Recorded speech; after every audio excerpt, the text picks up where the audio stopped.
स्थापकाय च धर्मस्य सर्वधर्मस्वरूपिणे अवतारवरिष्ठाय रामकृष्णाय ते नमः.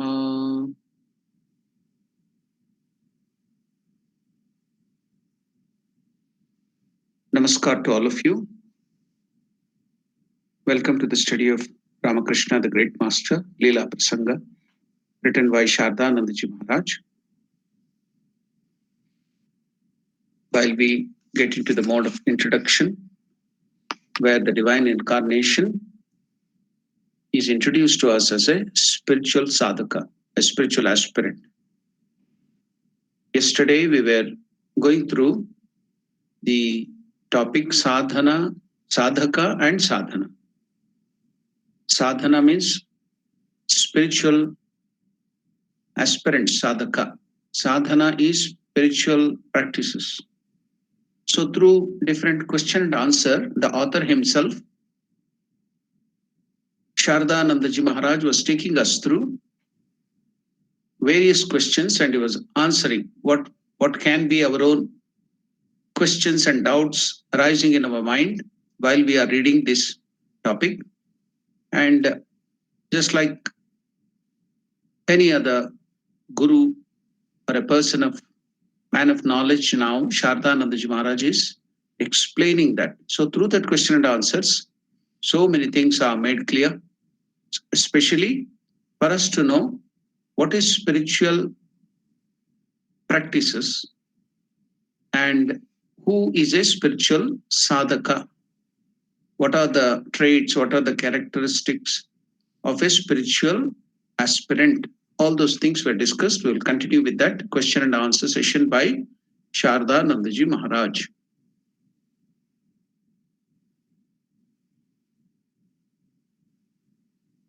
Now, the question posed is very well, but before we proceed to know those means, we want to put one or two more questions. You assert that to be unreal, which we and so many others see and feel to be real. And you call that alone to be real, which a few sages have seen and experienced.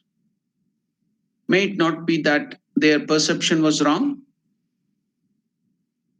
The answer to that, Shardanandaji Maharaj explains, there is no such rule that what many people believe is always true. What a beautiful answer. So Shardanandaji Maharaj is telling, is there any such rule that what many people believe is always true and only few people, whatever they have seen, is untrue? Yeah. Just let us take the example of some scientists. So some scientists told that the earth is geoid. It is just like a orange. It's just like a football or round, geoid in shape. So most of us were thinking until then that earth is flat. So do you think that what that few scientists told were false and most of the people were thinking that the earth was flat? Was that the only truth? So many other things of science which has been proved through so many different experimentations, trial and error method, which we were thinking something earlier. Most of the people were thinking something else, and something else has been proved. So by not only just by the theories and the postulation, but by experimentation too, everything is proved. So this argument doesn't hold good. There is no such rule that what many believe is always true. I say that the direct knowledge of the seers is true. So now we can also tell that the scientists who are now finding out so many new things, they are directly having that realization, they are seeing that, they're experimenting that. So though they are very handful, a few of them are seeing that. So whatever they see, experience, not only see through these external senses, but they go and understand and have the direct knowledge. So Shardanandaji Maharaj is telling, I say that the direct knowledge of the seers is true because with that knowledge, they attain freedom from fear in all respects and enjoyed eternal peace devoid of every form of misery. So when it comes to the spiritual truth, the highest truth, what has happened? You have to see what is the end result, what is the consequences. So our knowledge showing so many things, most of the people what we believe is putting us into miseries and troubles and all such problems everywhere. But now Shardanandaji Maharaj is telling, I say that the direct knowledge of the seers is true because with that knowledge they attained freedom from fear in all respects and enjoyed eternal peace, devoid of every form of misery. Moreover, this knowledge brought them to the awareness of a great purpose behind the otherwise meaningless struggles and sufferings of life, ending with inevitable death. Besides, right knowledge always unfolds in the human mind forbearance, contentment, compassion, humility, and other noble qualities, and endows it with a wonderful magnanimity. We know from the scriptures that the seers possess those uncommon qualities and powers, and we shall come across them in people who, following in their footsteps, have achieved perfection. So the question is also very relevant, and the answer given by Shardanandaji Maharaj, the realized soul, the Brahmagnani, is also so beautiful. I think it is worth again going through that because it will enhance our joy, it will enhance our understanding. Okay, we'll go through that. There's no such rule that what many believe is always true. Shardanandaji Maharaj is telling, I say that the direct knowledge of the seers is true because with that knowledge they attained freedom from fear in all respects and enjoyed eternal peace, devoid of every form of misery. Moreover, this knowledge brought them to the awareness of a great purpose behind the otherwise meaningless struggles and sufferings of life, ending with inevitable death. Besides, right knowledge always unfolds in the human mind forbearance, contentment, compassion, humility, and other noble qualities, and endows it with a wonderful magnanimity. We know from the scriptures that the seers possessed those uncommon qualities and powers, and we shall come across them in people who, following in their footsteps, have achieved perfection. Now, the next question. What is the next question? Well, how is that? How is it that all of us have the same delusion? Yeah, now I can understand you what you explained in the last for the last question, but now I have one more doubt. Well, how is that all of us have the same delusion, misunderstanding? What I identify as a beast is also known by you as a beast and not as a man. And so it is with everything else. It is unbelievable that all people are in the same delusion about all things at the same time. It is everywhere seen that if a few people have a wrong knowledge of a certain thing, there are many other there are many others who have the right perception. But here this truth seems to be contradicted. Therefore, what you say does not seem to be probable. So now the answer to this long question, it's also a very intellectual question. Now, what is the answer given by Shardanandaji Maharaj to this question? You find here an exception to the rule because you do not include the few seers with correct knowledge among those people. Otherwise, the reply is there. Otherwise, the reply is there in the answer to the previous question itself. That is to say, the admission that a set of people see a phenomenon differently from what others perceive is sufficient to disprove that to disprove the universality assumed in the question about those ignorant man's perception.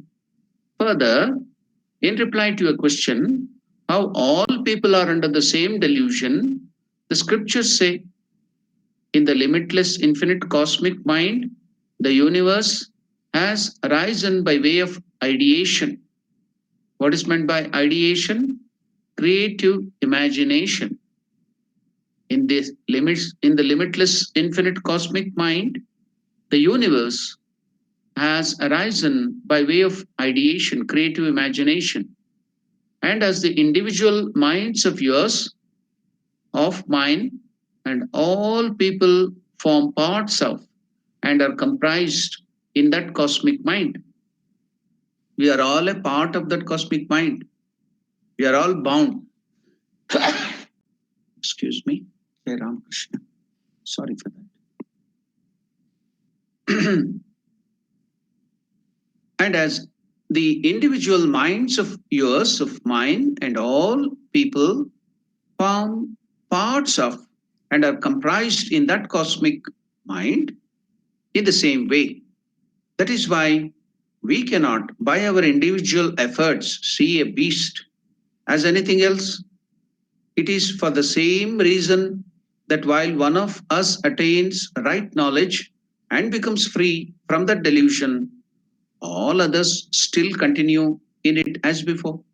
For that one, the illumined seer goes out of that universal spell of delusion by realizing his identity with or sharing the knowledge of that cosmic mind or divine person himself, while the others continue in the same state of delusion.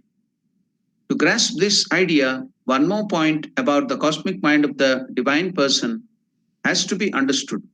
Although the universe arises in the all pervading mind of the omnipresent person by ideation, he does not get entangled in the bondage of ignorance, unlike us, centers of consciousness involved in it.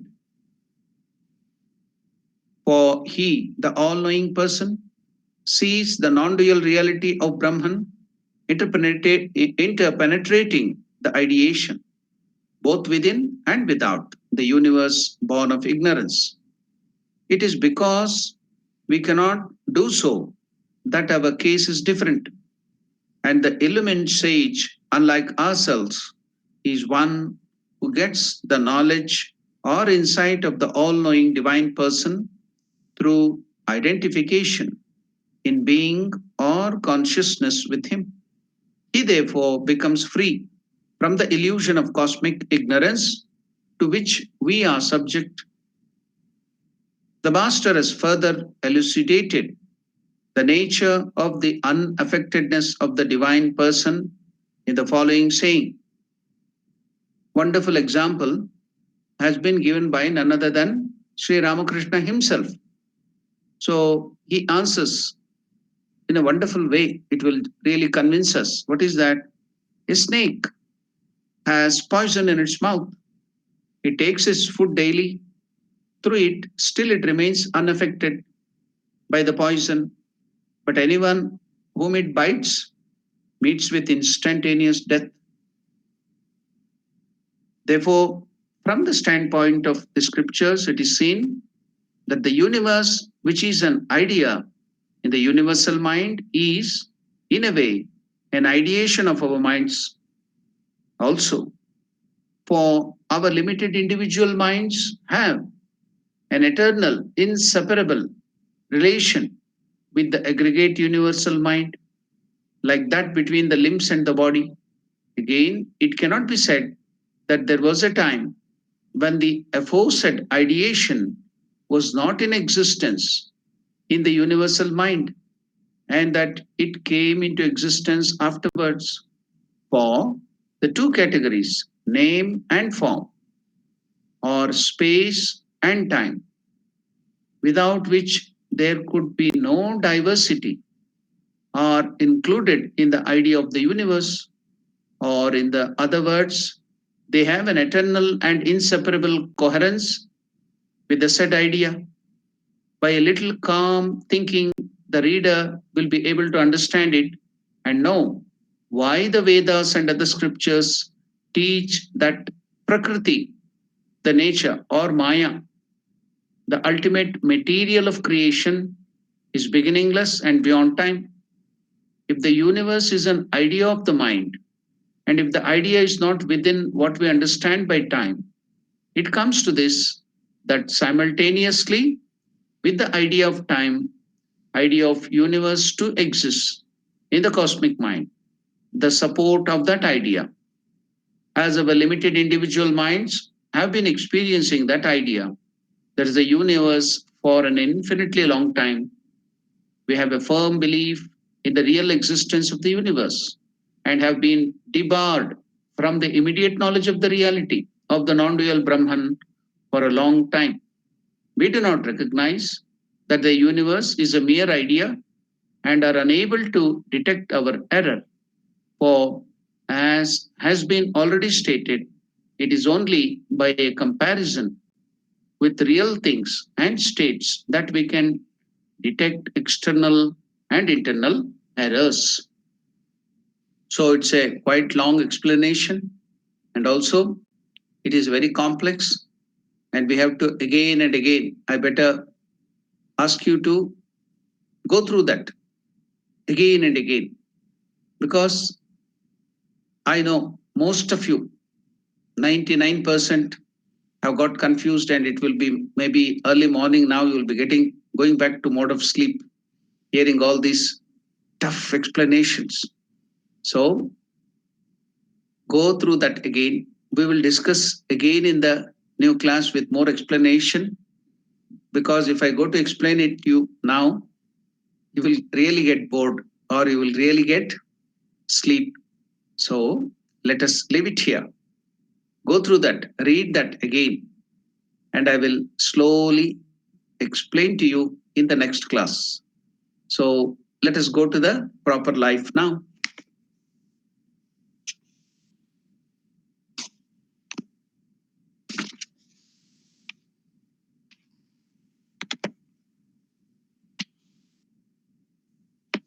Yesterday was Guru Purnima. So we all saw in the life of Sri Ramakrishna, he wanted to start the puja of Mother Kali.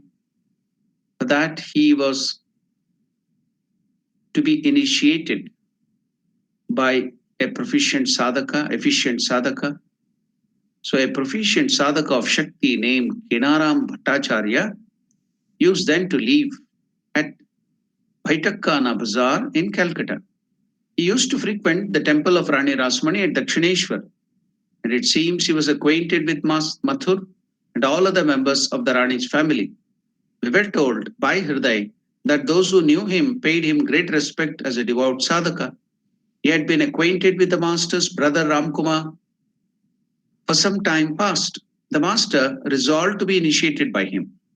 We are told that as soon as he was initiated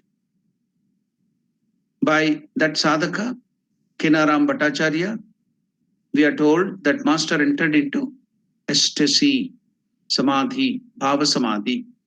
Kenaram became charmed to see his uncommon devotion and blessed him heartily so that he might realize his chosen ideal.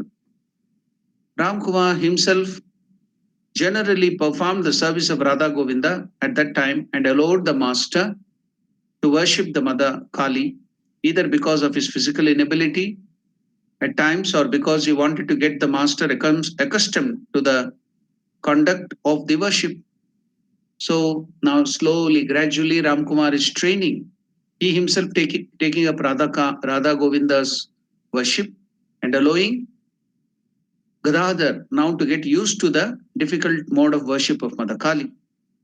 Mathur came to know of it in a short time, and with the permission of the Rani, requested Ramkumar permanently to perform the worship in the Vishnu temple. Thenceforward, So the master was now appointed to the office of the priest and Hriday to dress the image in the Kali temple. The reason why the arrangement of the worship was changed seems to be that Mathur thought that Ramkumar had become old and infirm, and it was beyond his power to carry on the more difficult duties of Kali temple. Ramkumar too was glad at this arrangement, and standing beside his brother in the Kali temple,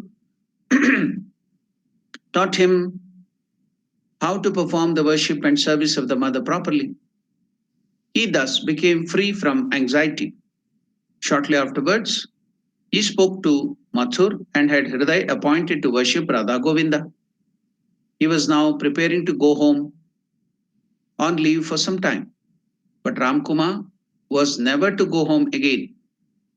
He went on some business to a place called Shamnagar, Mulajore, to the north of Calcutta. So when he went there to that place, Shamnagar, Mulajore, to the north of Calcutta for a few days and suddenly died there. Ramkumar lived and worshipped the Divine Mother for 1 year only after the temple of Rani Rasmani was consecrated. So probably he passed away in the middle of AD 1856.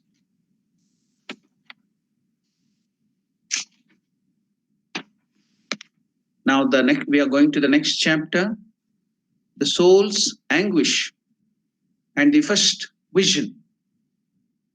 The soul's anguish and the first vision. The master was very young when his father died. He was therefore brought up from his childhood under the affectionate care of his mother Chandra Devi and his eldest brother Ramkumar.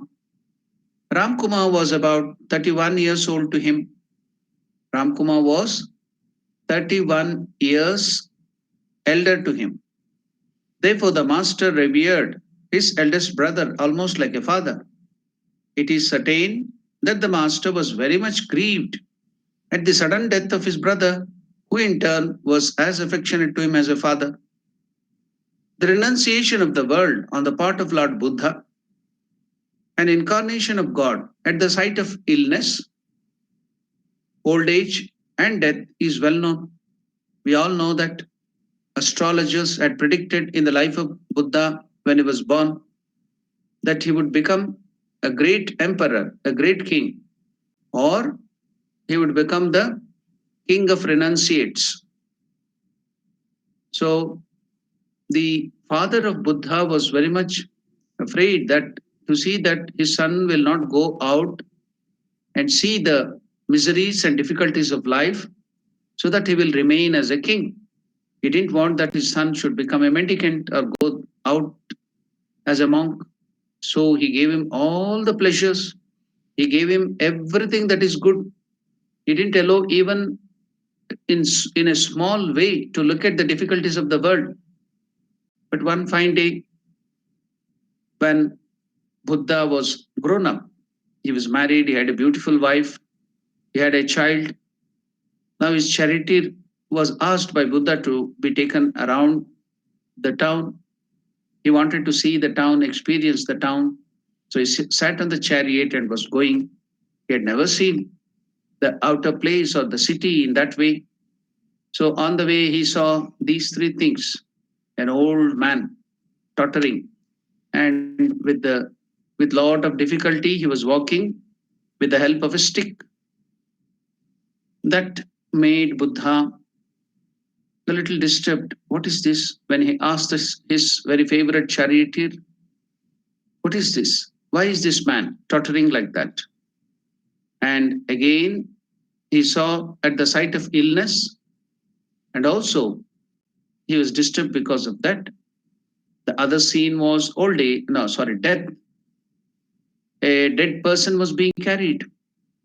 So now he questioned the charioteer about all these things. Then he came to know everyone will get diseased, everyone has to undergo all these changes in life and get old age one fine day, and everyone has to die one fine day. When these three incidences made Buddha, or he was not yet Buddha then, the future Buddha, to start thinking, what is life? What is the meaning of life? If everyone has to come, then we have to, you get the diseases, you get old, then you one fine day you have to die. What is the meaning of this life? Why did we come here? Where were we? Where will we go? So all that thought started haunting him. Then that made him to renounce everything. We all, if you study the life of Buddha, we will come to know all those things. So the renunciation of the world on the part of Lord Buddha, an incarnation of God, at the sight of illness, old age, and death, as well, is well known. Who can say how far his brother's death, that is Gadadhar's brother's death, contributed to the kindling up of the fire of renunciation in the master's pure mind by producing in him a firm conviction about the transitoriness of the world. Be that as it may, he applied his mind more closely to the worship of the Mother of the universe from this time on, and became anxious to know whether a man thirsting for her vision can really become blessed with it. Now, the transitoriness of the world, the death, the pain, the sufferings. Now, now you can a little bit understand the question there in the introduction, and you can get some answers to that question. So now we will be continuing in the dreamy world, thinking that everything will be bed of roses. We want to always be in that state of enjoyment, blissful atmosphere. No disease, no death, no pain, no old age. So now when things start coming, then only we start thinking the different aspects of life. So in Raja Yoga, Patanjali Raja Yoga, nature or Prakriti is described as doing its duty in two manners. What is that? Bhoga and Apavarga.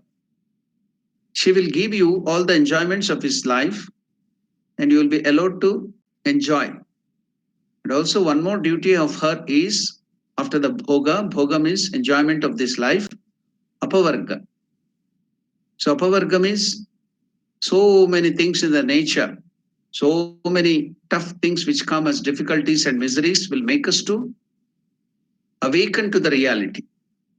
We will start asking questions, then trying to go beyond that and realize the truth. So that experience is called Apavarga. So now, as the question there in the introduction was, everybody is saying the same thing. So how can you call this untrue and call only few people who are seeing the truth as that is of the truth? Maybe all the people whom we are all watching and experiencing, that is the truth. And the truth seen, experienced by the seers may be wrong. So now, if that was the case, then the disease and the death and the other different experiences which the nature gives us as apavarga would have not got this mode of renunciation, then the same thing will not appear good, which was appearing very good then. Okay, let us give an example. Suppose you have gone to a funeral house, where a house where somebody's death has happened, and they kept the dead body. Is very close to you, maybe a close friend. So you are staying there. At the time, somebody will bring you the best of the eatable or a very tasty drink, maybe to you. Can you enjoy it? Suppose the best sweet or the best eatable savory thing is given to you, the tastiest thing in the house of that death or wherever you are in that funeral. Can you enjoy it? If it was really tasty, it should have been tasty all the time. It should have been having the bliss all the time. So you are having something else here. Why? Why did it happen? So you can see that it's not the reality. Reality is something else. So with the change of your mind, with the change of your mood, the whole thing changed, the truth change. So can the truth change with the external atmosphere? No. A truth will be a truth, whatever might be the external circumstances. So now this will invoke, this will also provoke your mind to understand what is the reality. So to some extent, we are getting the answer through the life of Gadadhar here. And let us go forward to see what happened. So the kindling up of the fire of renunciation in the master's pure mind by producing in him a firm conviction about the transitoriness of the world. So all this happening, the nature will give you joy. You can get satiated with all the enjoyments of this world. But after that, the other different experiences like old age, disease, troubles, miseries, then death, all that will make you think about the reality. What is the true, your true nature? What is the true nature of this world creation? So why did it happen? Because this experience which you are having is not true.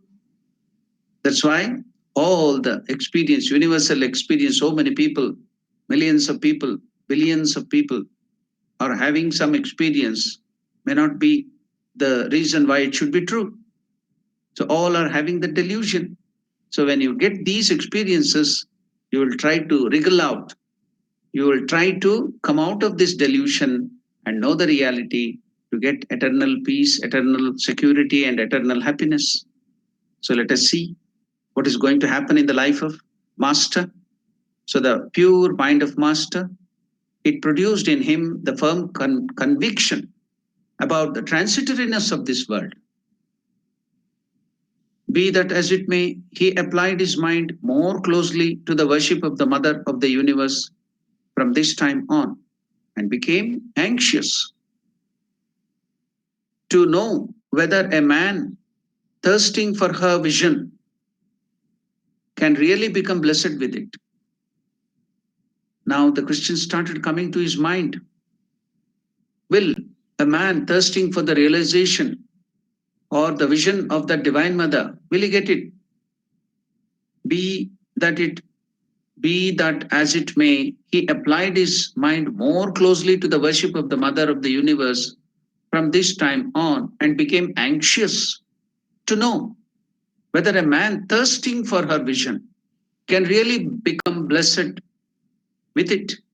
We are told that at this time he used to spend his days sitting with the Divine Mother in the temple at the end of the worship and becoming absorbed in her.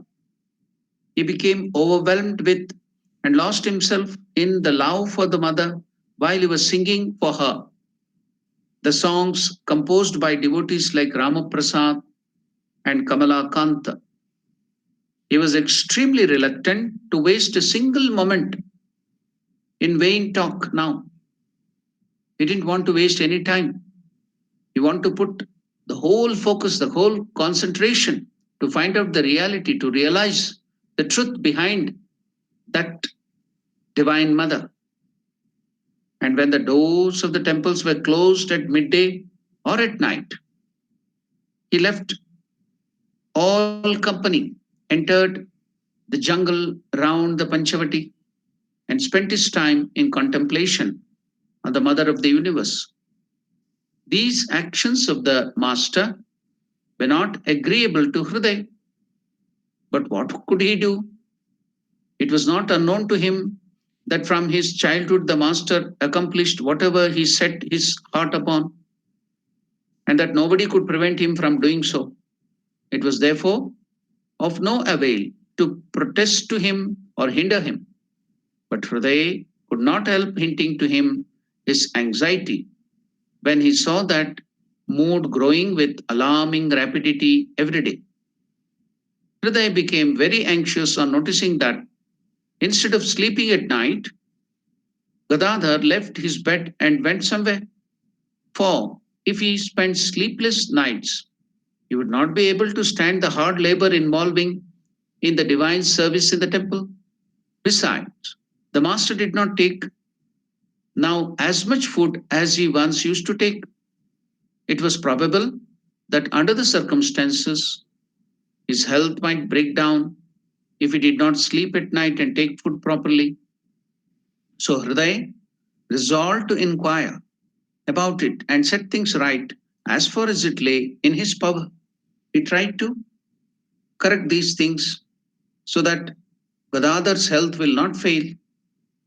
So he wanted that his uncle Gadadhar or Ramakrishna should take proper rest and take proper food. In those days, the land surrounding the Panchavati was not as even as it is now. It was full of pits, ditches, lowlands, jungles, etc. There grew an Amalaki tree. Amalaka or Amalaki is the Indian gooseberry. In the Western countries, you cannot understand that. So it's a very famous and also a religious tree which has a lot of religious importance, Amalaka. And also it has Ayurvedic medicinal importance. So it has a lot of vitamin C. Though it may not be so as tasty as any other fruit, it will be little, very little pungent taste will be there. And the taste is something different. So it will not be like a sweet fruit or something like that. But its health aspect, that is, if you take that, it enhances your health. A lot of vitamin C and so many other good materials, things in it, it enhances your health. As I told you, there is one thing called Kaya Kalpa in Ayurveda. What is that Kaya Kalpa? To increase your longevity and to increase your health, and you can regain your youth back, the strength of the youth by doing that for 3 months. You have to undergo rigorous medication, staying in a dark house with no exposure to sunlight. Then the house should be done in all the organic things only, like wood and tiles, no artificial things like plastic or cement or anything, metals. So that house will be built in such a way, and there will be only good flow of oxygen or air, but there will be no light. You have to stay that in that dark room for 3 months, taking only some lehya or the rasayana prepared from this amalaka. I told you it has very high medicinal value and health value. So that amalaka paste with some more additional other medicines will be given according to the need of that person to regain longevity and regain youth. You can get the strength back even after getting old. This medication was given by none other than Indra to the rishis of the old. In those days, rishis had to do a lot of penances, staying in the forest, doing hard austerities. So after many years, they lose their strength. They cannot, in the old days, they cannot do with the same vigor. So either they had to give up the body to get a new body in the next life and then continue the sadhana. But many people went and approached Indra. Then Indra gave this method, whereby the seers, the rishis, after getting this medication through this process, Kayakalpa, they could regain their youth back and then again immerse themselves in sadhana to get realization quickly. So that is called Kayakalpa. In that, the main medicine or the fruit which is used is this amalaka. It is also used in Triphala Churna. In Ayurveda, there is a powder which is given for health benefits that is called Triphala Churna. So one of them, of the three fruits, is this one, the amalaka. So it is a lot of health benefit. And also the tree also has a lot of many good properties. Like if you sit under the tree, the scriptures tell whatever desire with which you sit and do penance under it, do tapasya, it will be fulfilled very quickly. The scriptures tell under this Amalaka tree. And the recent findings I read some 20, 30 years back is that if you inhale the air or the gas or whatever chemicals that tree gives out, So all the trees, they take in the carbon dioxide from the atmosphere and they give out oxygen to the atmosphere. We all know that. But together with that, every individual tree have their own things, the chemicals or something which they give out to the atmosphere. For example, the tamarind tree, it gives out, other than this oxygen, a little different chemicals or gas, which inhaled, if you go and stay there under the tamarind tree for a long time, you will start having delusions. Then you will be seeing something like ghosts and so many other things. It's all delusion. It's not true. But the chemical produced by that, the extra gas or something produced by that tree, if you inhale that, stay under the tree for a long time, then you will start seeing so many things. It is not true. The hallucination is produced. And also, if you stay under the tamarind tree for a long time, it may spoil your health too. That's why our rishis and munis knew all those truths, and that is what written as another medical science. It's called Ayurveda. All that has been recorded there. So this Amalaka tree produces certain gas or chemicals with oxygen. It is given out. If you sit under that for a long time and inhale that, then the present finding is it can enhance your memory power. And here the scriptures tell, with whatever intention, desire, you sit under the Tamalaka tree and meditate, that desire will be fulfilled. So that is the statement of the scriptures. So there was one old Amalaka tree, the Indian gooseberry. So you should not, if you type it in the Google as gooseberry, then the Western country or European gooseberry plants, the fruits and other things may come up. So instead, you have to type Amalaka. If you type Amalaka, then you will get the details of the tree, how the tree will be, the leaves will be, and the fruits will be. You can get even the Amalaka fruit too. If you type in the Google, you type Amalaka, then you will get all the different features of the tree. If our horse or handlers, if they can get it from the Google and show the picture to our viewers, it will be very good. That is Amalaka. Okay. Now, why did we take so much of time to think about this Amalaka? Because here Ramakrishna is now sitting under this Amalaka tree in this jungle and trying to meditate.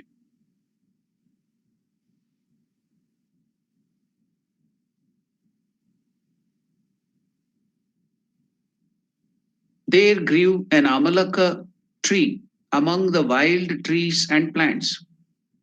So that area was a burial ground besides being a jungle. Therefore, people hardly went there even in the daytime because of the fear, because it was a burial ground. Therefore, people hardly went there even in the daytime. If they went that way at all, they never entered the jungle. So, going there at night was out of question. No one ventured there for fear of ghosts. We have heard from Hriday that the tree grew on a low piece of land. So, anyone sitting under the tree could not be seen from the high land outside the jungle. The master used to sit under this tree, Amalaka tree, for meditation at night.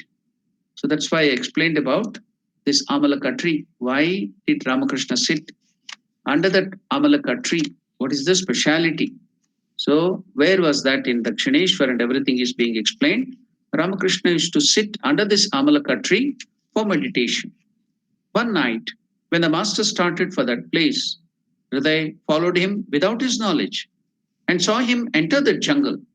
He did not go further lest the master should be annoyed, but in order to frighten him, he threw stones and some gravel so that they fell around him for some time, so that Ramakrishna might think that it is the mischief of some ghosts and he should be afraid of it and should not venture to go there for meditation. That was the idea behind this act of Hriday. So one night when the master started for that place, Hriday followed him without his knowledge and saw him enter the jungle. The thick foliage or thick trees and plants growing there. He did not go further, lest the master should be annoyed.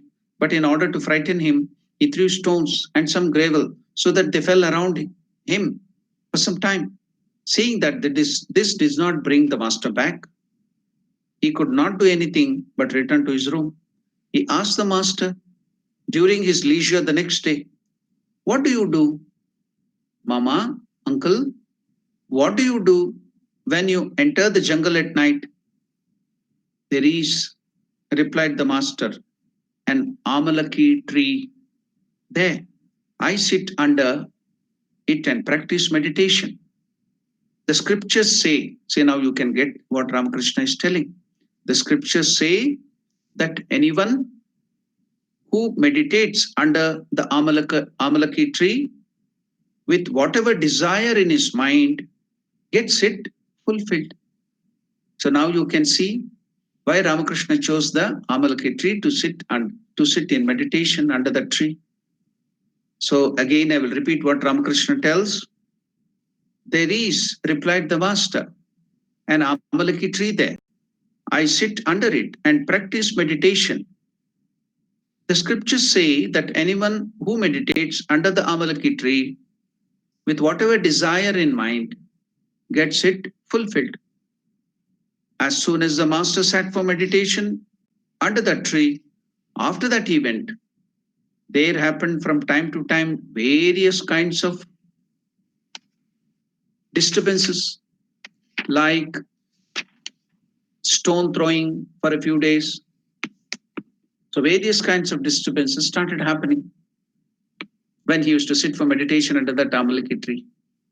Although Ramakrishna knew that it was all Hriday's doing, the master never mentioned it to him. Ramakrishna knew that this mischiefs and disturbances was done by none other than Hriday to disturb him and make him afraid of that surrounding and not to venture to that place. But it didn't succeed.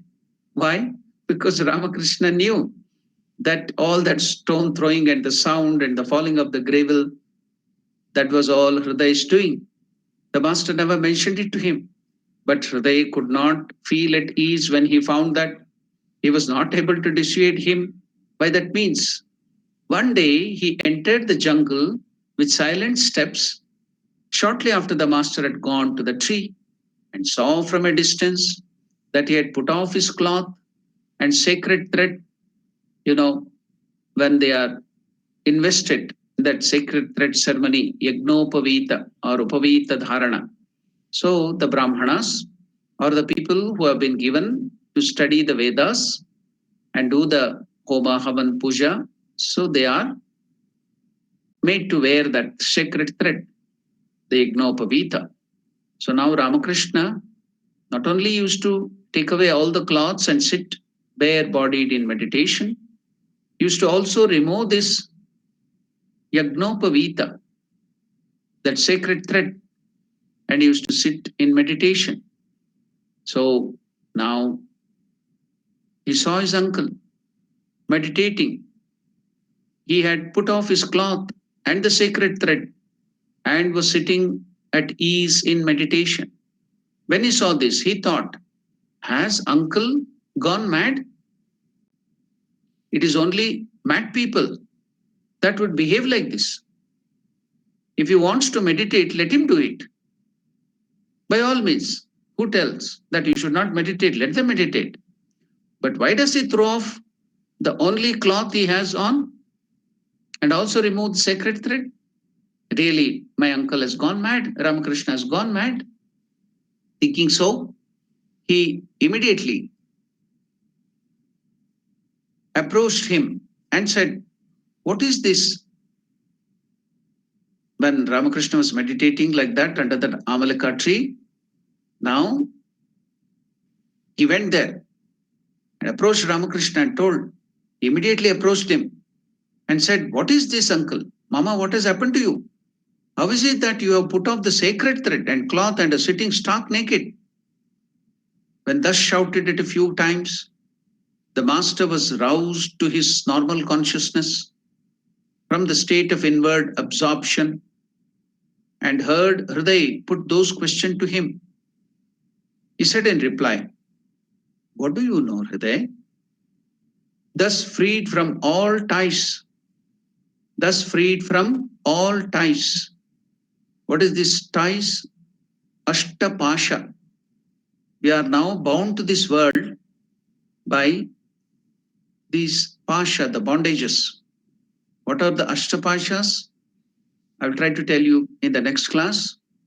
So, thus freed from all ties, one should practice meditation.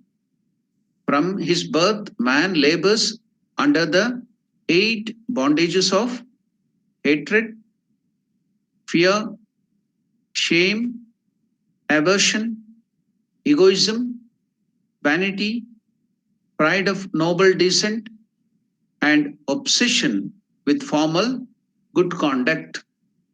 So I wanted to bring you all those Astapashas, just like Arishadvarga, just like Panchagnanendriya and Panchakarmendriya, like that.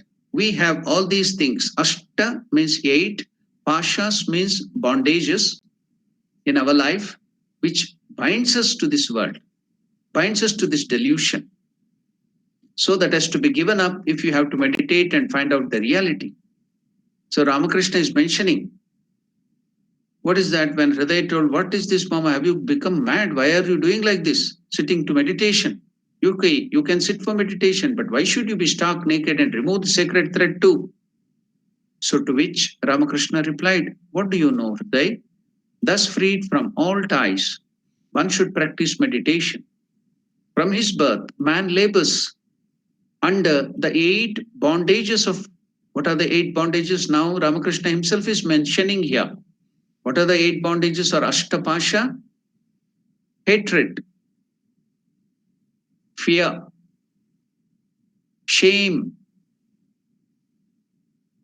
aversion, egoism, vanity, pride of noble descent, and obsession with formal good conduct. Obsession with formal good conduct. These are the 8 bondages which binds us tightly to this world and will not allow us to go, break, and see the truth. So that's why, while going to meditation, Ramakrishna is telling, we have to give up all those things. The sacred thread also is a bondage. How? For it is a sign of the sense of self importance. I belong to a high caste. I'm more greater than other people. I'm a Brahmana and superior to all.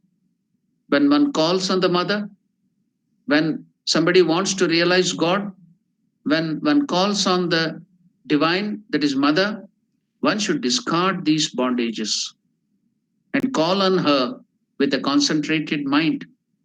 So these bondages will tie us down to this world, will not allow us to rise up and then realize and go to divine mother. So that's why Ramakrishna all the time in his teachings later on, you can find it in the gospel. If you have these 3 things, you cannot get God. What are they? Fear, shame, and one more thing I don't remember now. So I used to tell, if you have these 3 things, you cannot go towards God. You have to give up those things while calling on God. Fear, shame, and aversion, maybe aversion. So now Ramakrishna is telling, the sacred thread also is a bondage. How? For it is a sign of the sense of self-importance. I'm a Brahmana and a superior. I am superior to all. When one calls on mother, one should discard these bondages and call on her with a concentrated mind. That is why I have put off these. I shall put them on again when I return at the end of the meditation. Hriday was aghast to hear those words, which seemed so unfamiliar to him, and unable to say anything in reply, left the place. A little while previously, he had thought that he would convince his uncle of his mistakes in various ways and scold him. But what happened was just the contrary. Now, seeing all these things, you may get inspired and don't start imitating Ramakrishna. As you go forward in spiritual life, that should come naturally. It happens. But let us take only the spirit of Ramakrishna's teaching here. Don't take it literally and start imitating. That is not right, proper at this time. You have to go, grow in spiritual life, go forward in spiritual life, catch the meaning of what Ramakrishna is telling again. What is the meaning? What is the essence of the teaching here? That you should give up while going to God. The sign of sense of self importance is to be given up. That is to be taken here, not the external factor of giving up the sacred thread and all those things. Don't take the exterior, but take the interior. That is, you have to give up the sense of self importance. I am from a high caste, the other people are from low, they are not from the noble families. I'm a Brahmana and superior to all. So that self importance has to be given up. So when one calls the mother, one should discard these bondages, astapashas, and call on her with a concentrated mind. That is why I'm doing like that. So don't imitate the external things of Ramakrishna, but you have to take the spirit of what Ramakrishna is telling. So you have to give up those 8 bondages gradually. Overnight, you cannot do. So it's a gradual process, but keep the spirit in the mind and go forward to see, have the vision of God. So now it is good to state here one fact in connection with the above mentioned fact. For if that is known, we shall be able to understand many of the events that followed in the Master's life. From the incident mentioned above, it would be seen that the Master could not rest content with the thought that by only mentally renouncing these 8 bondages, he would be renouncing them in truth and reality. He was satisfied only after renouncing them physically also. We see him behaving similarly with regard to all other matters in life, later life. Take, for example, the following facts. In order to destroy the vanity born of noble descent and to acquire true humility thereby, he cleaned very carefully with his hands places which are absolutely shunned as unclean by others. He had heard that the mind of spiritual aspirant should regard alike a clod of earth, a precious stone, and a piece of gold. In other words, consider precious stone and metals as worthless like a clod of earth.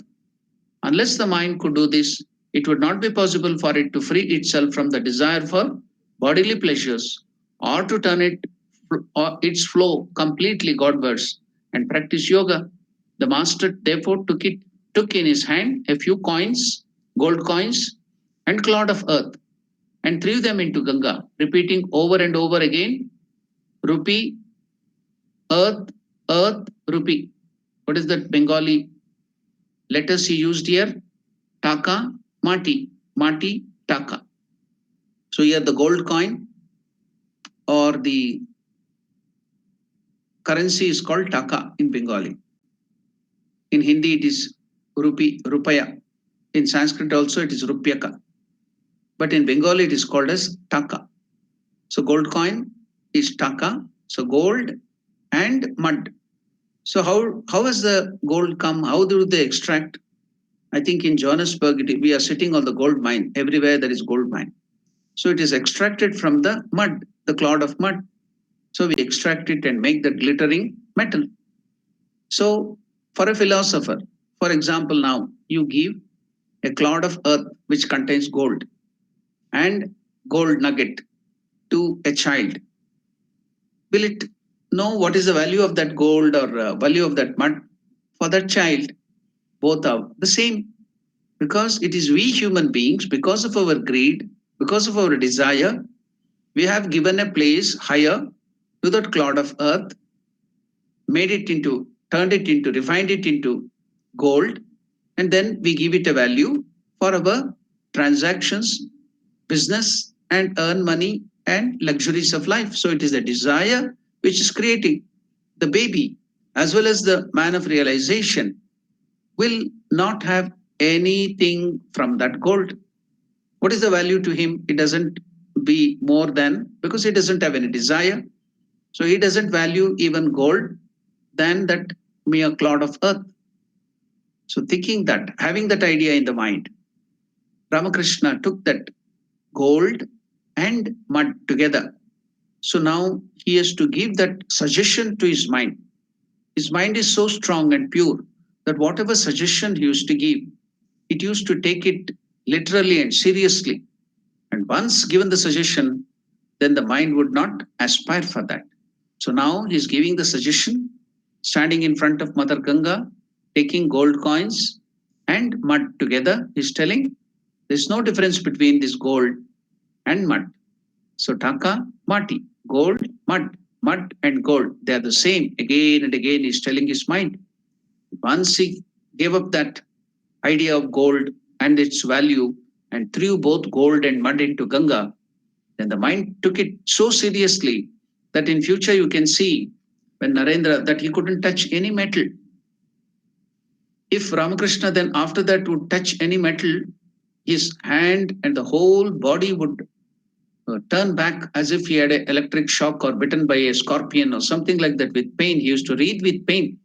So after that, he couldn't touch any metal. Such was the purity of the mind of Ramakrishna that any suggestions given to him, it would go so deeply into his mind that after that he couldn't touch it, or that value would not come back again. So we all know the story. It's a very popular story how Swami Vivekananda wanted to test it as Narendra. So he hid some gold coin under the bed of Ramakrishna or bed sheet of Ramakrishna while he had gone somewhere. And when Ramakrishna came back and sat on that gold coin, the metallic coin, so Ramakrishna stood up breathing in pain. He had just like an electric shock or bitten by a scorpion, he stood up in pain. Then when they took away the bed sheet and the bed, he saw underneath, he had not even touched that. It was just under the bed sheet or under the bed. That itself made Ramakrishna to have pain, the gold coin or metallic coin there. So Narendra could now verify. Narendra tested Ramakrishna thoroughly before accepting him as his guru. So lot of test has gone. You can see this was one of the tests. So is it real or Ramakrishna is as a, acting like that? So he could test and find the truth there. So after the suggestion given to his mind that gold and mud are the same, that doesn't carry any value. After that, Ramakrishna couldn't touch any metal. So he had heard that the mind of the spiritual aspirant regard alike a clod of earth, a precious stone, and a piece of gold. In other words, consider precious stones and metals as worthless, like a clod of earth. Unless the mind could do this, it would not be possible for it to free itself from the desire for bodily pleasures or to turn its flow completely Godwards and practice yoga. The master therefore took in his hand a few coins and clod of earth and threw them into the Ganga, repeating over and over again, rupee, earth, earth and rupee, and then threw it to Ganga. So earlier there was one more practice which Ramakrishna was practicing. What was that? In order to destroy the vanity of born of noble descent and to acquire true humility thereby. He cleaned very carefully with his hands places which are absolutely shunned as unclean for others.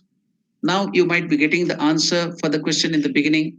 Ramakrishna was following very strictly the caste rules that you should not take food from the low caste people or from anybody and everybody. You should not accept gifts. And all those things were practiced. So we studied in the beginning about the illiberality and steadfastness. Now he has all the human feelings, weaknesses. Follow that, go forward in spiritual life. When you get the truth, then he will not go back to that. How is it? Now see, earlier he would not even take food from anybody. He used to cook for himself. Now, after he had the vision, after he went deeper into the aspect of the spirituality, after getting the realization that God exists in every living being, so you cannot differentiate between high and low, poor and the rich. So when he had that experience, now it is not just words of the scriptures. For him now, after going forward in spiritual life, he's doing a lot of meditation and he's experiencing the truth. So, what is happening? When he sees, when he has the experience that in every living being God exists, what did he do? So, earlier he would not even take the cooked food from the Kali temple. Earlier, he would not eat even the cooked food by other people. He used to take it and cook it himself on the bank of Ganga. But now he started cleaning the place where the poor people, the low caste people. So in the temple, there was a practice in those days. Food would be given to the served. It would be served to the brahmanas as prasada and other things in different lane, in the sense in the different pankat. And the other people would take in another place. Then the poor people and the beggars and the low caste people, they used to take the food in a different place. That caste system was maintained in India in those days. Nowadays, it is all abolished now. No such thing are required now. But in those days, those things were practiced. So now, when Ramakrishna saw that due to the caste prejudice and other things, the poor people, the low caste people were separated and given food separately. When he saw that even them too, in all that low caste people are the poor people, the beggars too, God exists, Narayana exists, the Lord exists, the same Parabrahma Swarupa consciousness, Atman or Paramatman exists. So when he had that realization, now he cannot differentiate. So what did he do? He used to go clean at that time of sadhana. After getting that realization, he used to go and clean the place where the poor people, the beggars, and the low caste people had taken food. So that place would be cleaned. He would removes the leftover leaves and the food which was left over there. He used to clean that place, remove that leaves, and carry it on his head with great humility and reverence, as if he's taking the prasada of Lord Narayana or of Lord Shiva or the highest Godhead himself. Because in every living being, God exists. So he's seeing it, he's experiencing it. For us, it's not an experience. For him, it is an experience. Now he cannot do otherwise. So he's taking the leftover leaf plates and the food materials from the poor people's that pankat where they take the food, and he used to clean that with great reverence as if it is the prasad, and he used to take that leftover leaf plates and all that uchista and put it into the dustbin or where that place. He used to clean that place and also take the leftover of the beggars and the low caste people and put it into his mouth as if it is the prasada of the Lord, because he's seeing God in them. So see now the Avatar Purusha in the beginning, now he has all the limitations and weaknesses of the human being. After his endeavor, after the sadhana, when he comes to know the truth, now he has changed his behavior. So now that is a model for us. That is an ideal for us now. So he's showing the truth, what is the reality. Now you have to not differentiate between the low caste and the high caste and the people and the poor people. You have to see God in them and you have to serve them. That idea is being given here. Some other very intense thing he used to do after getting that sadhana. I will discuss that another time. Now, this is enough. In order to destroy the vanity born of noble descent and to acquire true humility thereby, he cleaned very carefully with his hands places which are absolutely shunned as unclean by others, in order to make firm his knowledge, in order to make firm. Now he has seen it, he has the knowledge to make it firm, to make it intense. See, whatever experience we have may be diluted, it may be a little less concentrated in the beginning, to make it more concentrated, to make it more firm. What did Ramakrishna do? In order to make firm his knowledge that Shiva, God, is in all jivas, in all the living beings, creatures, he ate and put on his head as prasad a little of the livings from the leaf plates of the poor people after they had been fed at the Kali temple. That is what I explained it to you now. There was a separate pankat or a row where the poor people, the beggars, and the low caste people would be fed. And what did Ramakrishna do? In order to make firm his knowledge, what is the knowledge he has got now? That Shiva, God, is in all jivas. Shiva exists in all the living beings. So, to make that knowledge firm, what did he do? He ate and put on his head as prasad a little of the leavings from the leaf plates of the poor people after they had been fed at the Kali temple. Afterwards, he carried those leaves on his head to the bank of Ganga, took a broom and swept and washed the place clean with his own hands. He felt happy to think that a little of the service of God has been performed with the help of the mortal body of his. So now you can see what is spiritual practice, what is he doing to make that knowledge firm in order to make his knowledge that God, Shiva, is in all jivas, creatures. He ate and put on his head as prasad a little of the leavings from the leaf plates of the poor people after they have been fed at the Kali temple. Now, at least now, until the pandemic is over, the coronavirus is over, please don't try to do that now, because we have to be very careful with hygiene and we have to be very careful with social distancing. Now, because of the coronavirus, please don't start practicing the spiritual practice of Ramakrishna literally now. I'm again and again telling, only take the spirit of it. And you know that in future, once when Narendra was there in Dakshineshwar, Ramakrishna, because he had that knowledge now, the knowledge is firm. What is that? So when they were reading from the Vaishnava scriptures, what is that? Jive Daya, Chaitanya Mahaprabhu's teachings. Jive Daya, Daya to the living beings. What is Daya? Compassion.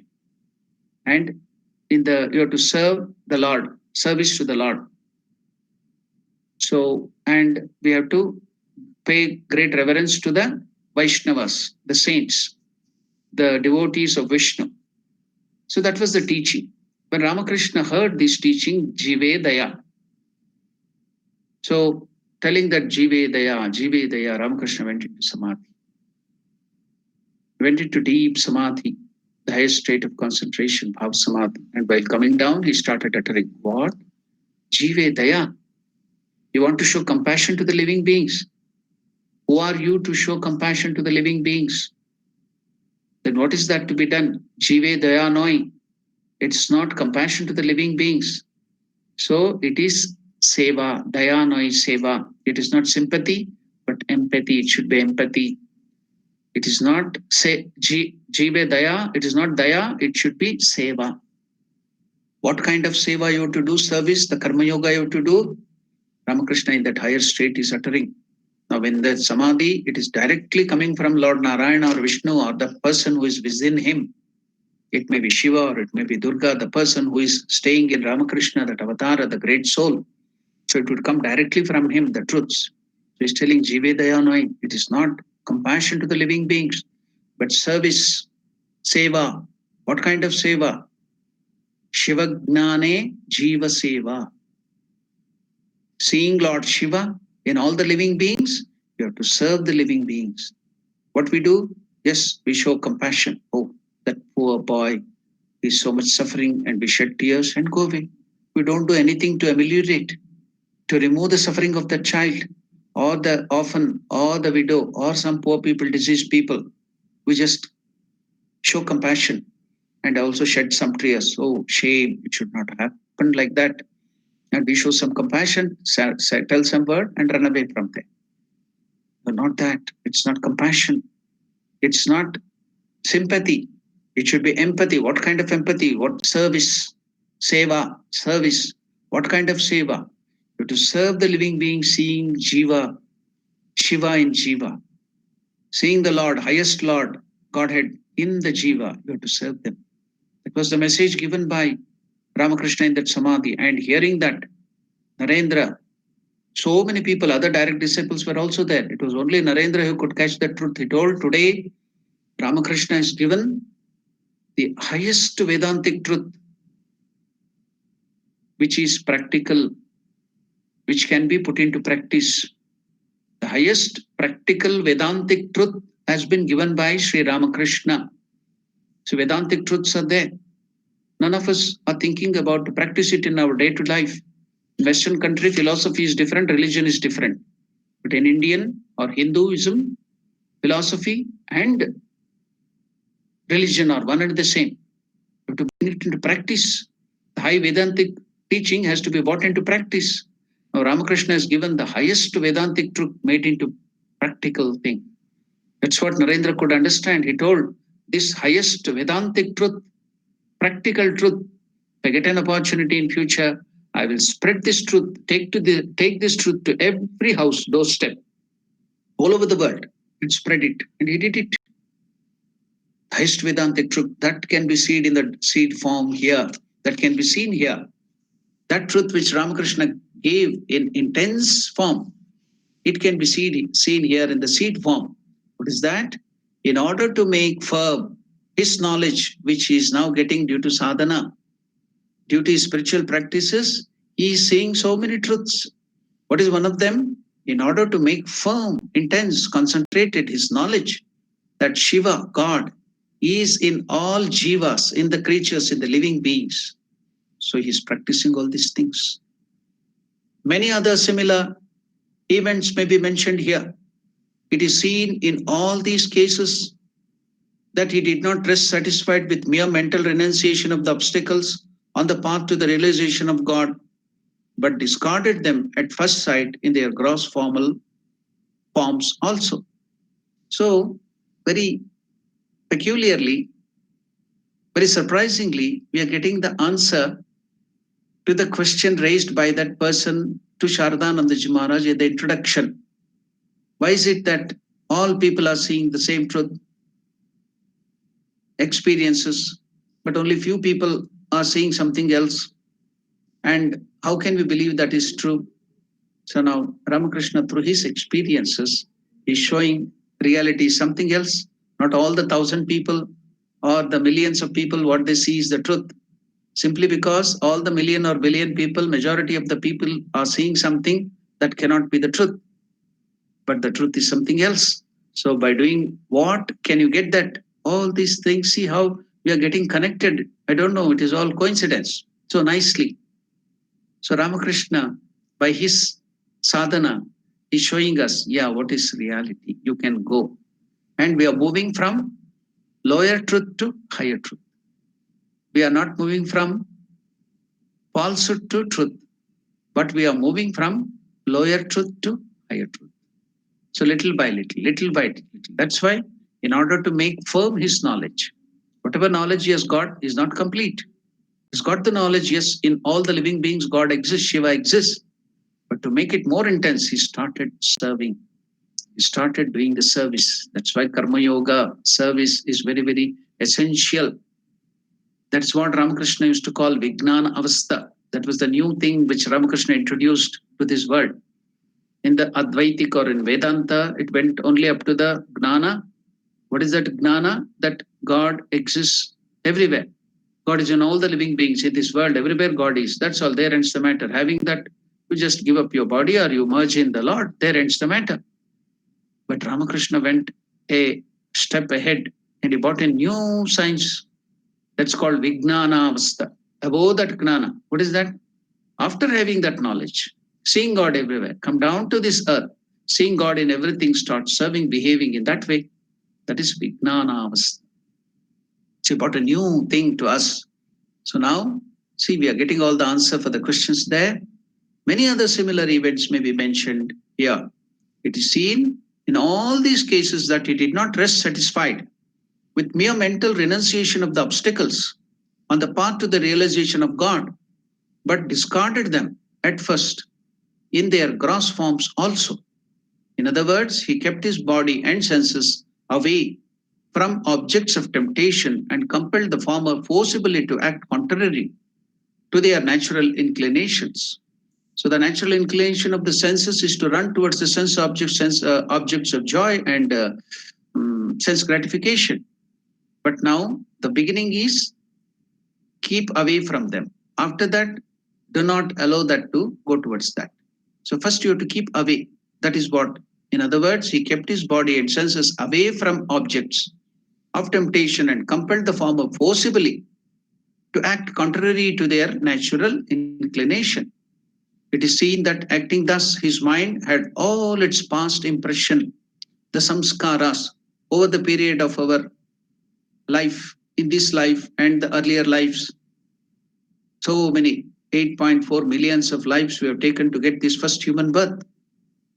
So much of samskaras we have in the different animal lives and also human life.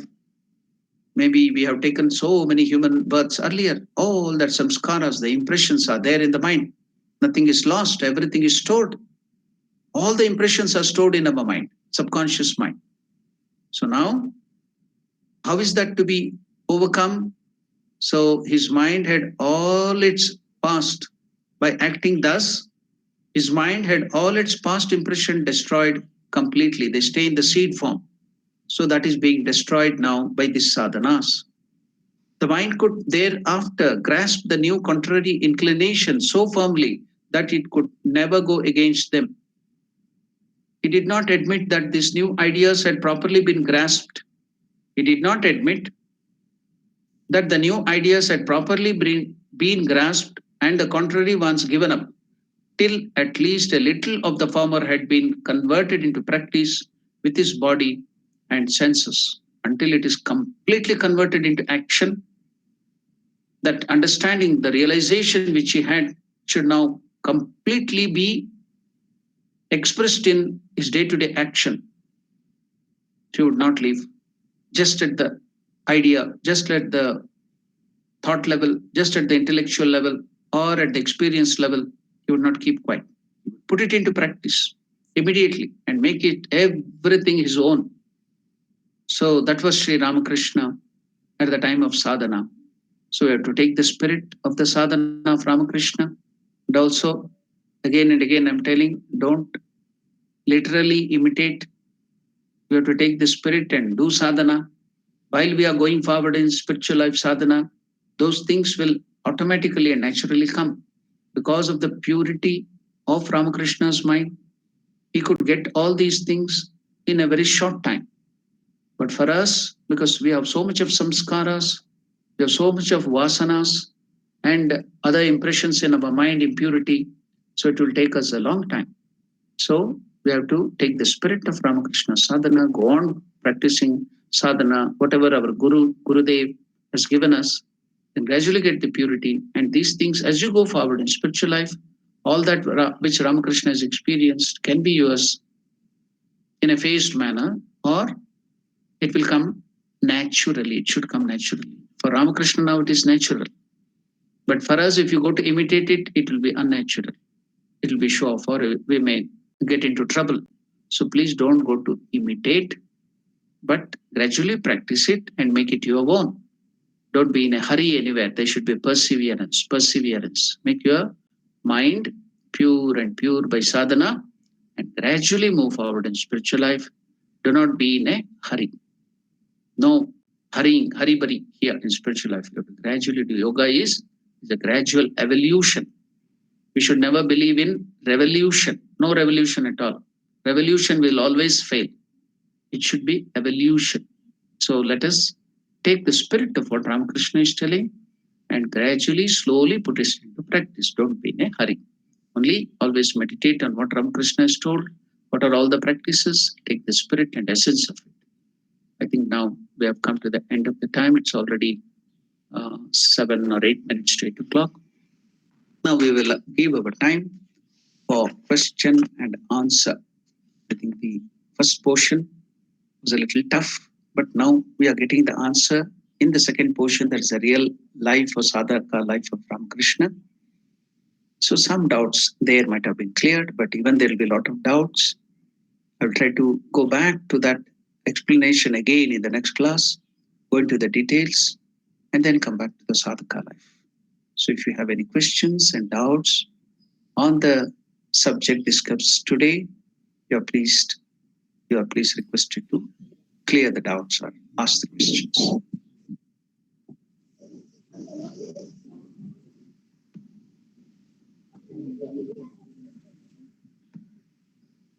you have any questions, if you have any doubts.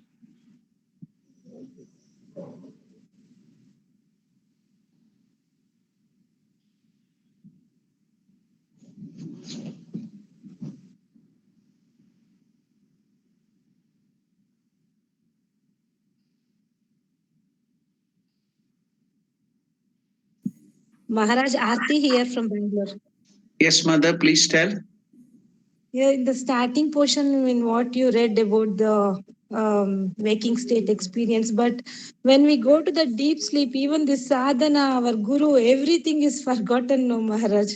And how to, like the whole world which we experience just gets dissolved in that state, and again it comes back when we wake up.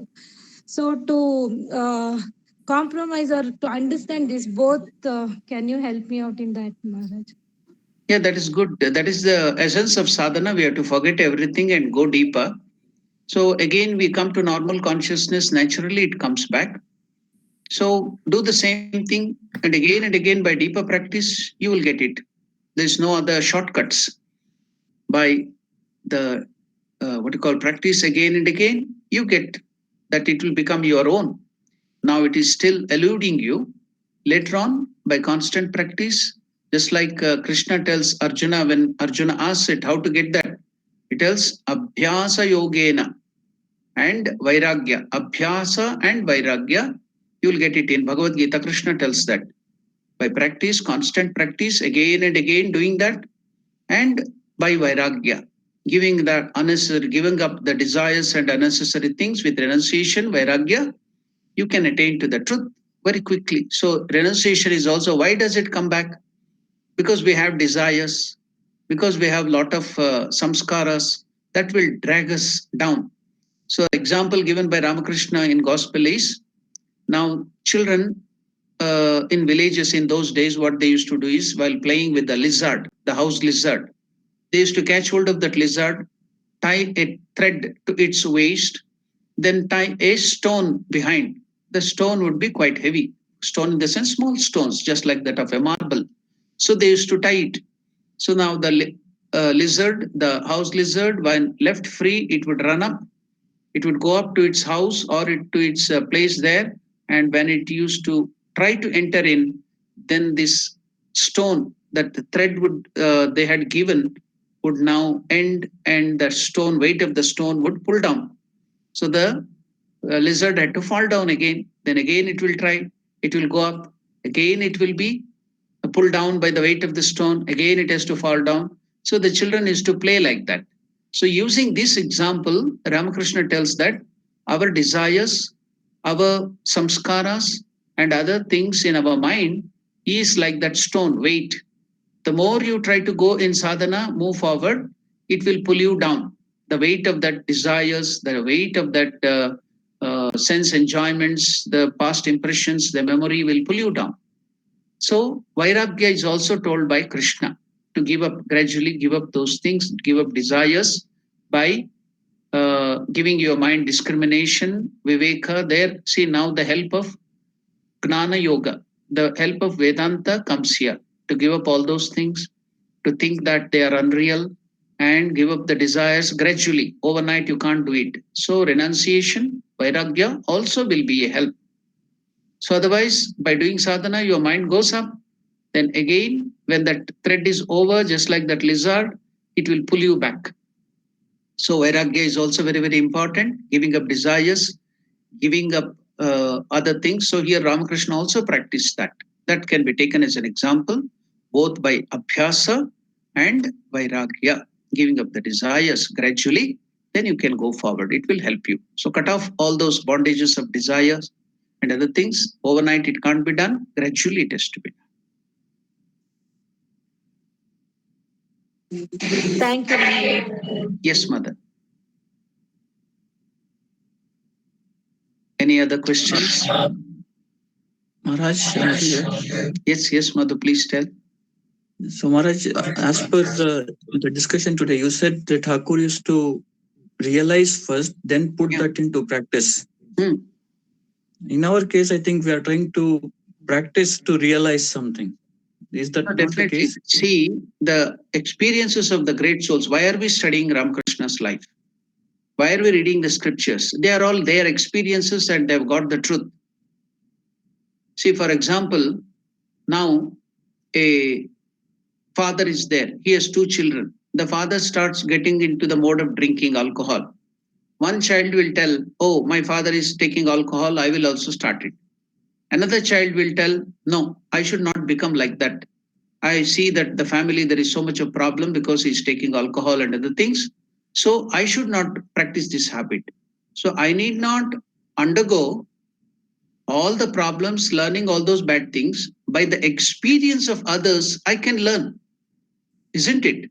Why should I first enjoy all the bad things of the life and then learn by the mistake? Suppose somebody has put the hand in the fire and burnt it. I need not tell that I will first experience that myself, put my hand into the fire, and then I will give it up. I can learn from the example of others. So now all these great souls have given their examples, their experiences, and that is scriptures. And now whatever life we are reading, Ramakrishna's, that is also an example for us. So we can learn by the experiences of the great souls. We need not commit all the mistakes. See, learn for ourselves. Suppose you are studying mathematics, you are studying science. If you start telling that, I will not believe the scientists, I will first experience that the atom is like this, the benzenes are ring structure, I have not seen it. I have to do all the experiment from the zero word go. I will first learn how this mathematics has come up. The multiplication, if you do the tables, we get it, memorize it, 2 twos are 4. I don't believe in it, I have not seen it. So I will go to the original of the mathematics, origin of mathematics, then find out, add it, then only I will believe and go forward. So how much time will it take for you? Maybe hundreds of life is not enough for you to reach the goal if you want to experience everything. So the experiences of the great souls can be taken. We need not commit those same mistakes or go back and find out that. But by the experiences of the great souls, we can go forward. It is of a great help. That's why scriptures are experiences of the saints and the seers, which will help us to go forward. And now Ramakrishna's life also, we can see it live. So he's making us to believe in the scriptures. The truth of the veracity of the scriptures is being proved by the avatara, telling that they are all true. So take example from that, gradually move forward and get the realization. Okay, Maharaj. Yeah. Okay. Any other questions? Any other doubts?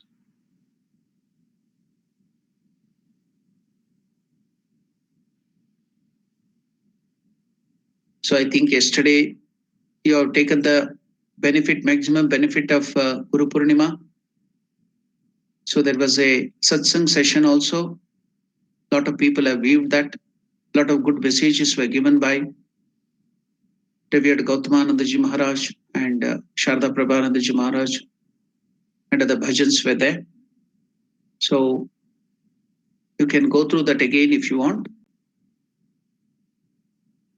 And also the Guru Shakti was 1,000 times more manifested on that special day. So that spillover from that Guru Purnima, by the practice, whatever we do, we will get that 1,000 times more. So the whole up till that next festival or next special day, we can be in that momentum, doing the sadhana and going forward.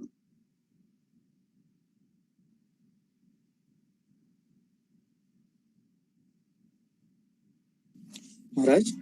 Yeah, may I know who is This is speaking? Pavan here. Pavan, please This is tell. Pavan here. Yeah. Maharaj, in Ashtapashas, you said one is egoism and another is pride of noble descent. Both look a little bit similar, no, Maharaj? No. Pride of noble descent is also a kind of egoism, right? No, it is not a kind of egoism. Here, egoism has two aspects. One is the sense of I. It should be there. It will be always there. If that sense of I is not there, this body will not survive. It should be there. But in egoism, there are two types. That is the ripened and unripened egoism. That is egotism. So that egotism is mentioned here. So this The pride born out of noble descent is completely different. See, it can be, the pride can take a opposite turn. The low confidence because of born of lower descent, not born in a good family. That also is an impediment. And like that, it is impediment when you take that as a pride too. So you should go beyond that. So it will not come to egotism. Here, when you tell egoism, it is not the I sense of I. It is egotism, durahankara. Here, this is your low esteem about yourself because you were not born in a very good family or higher family or noble descent, or you having the pride. See, there is a difference between egoism and pride. You are proud of so many things. So that is different. So the pride of noble descent also will later on, for you to rise up from the level of lower descent, this will help you. But after that, that also will become an impediment. Just like you remove one thorn which has gone into your leg by another needle. So because the needle has helped you to remove that thorn, will you put that needle or thorn into your leg again? No. You throw away both the thorns and then go forward. Likewise, this from the idea of noble descent should help you to overcome the low esteem. Then after that, that is also to be given up if you have to realize God. So that doesn't come to the category of egotism. Egotism is durahankara. Everyone should have egoism. Ego will be there, the I sense. Without that, we can't survive. Now you will tell, I have to drink water, I have to take food, I have to be healthy, I will do sadhana. That ego will be there. That's why Ramakrishna is telling that without ego, you can't survive. So let that ego be like that of, I am the child of God, I am the devotee of such and such, I am doing this service. So that egoism is called ripened ego. So that should be there. You cannot totally give up egoism. Then you cannot survive. So egotism is told there, durahankar. I think I'm clear now. Yes, Maharaj. It's clear. Thank you.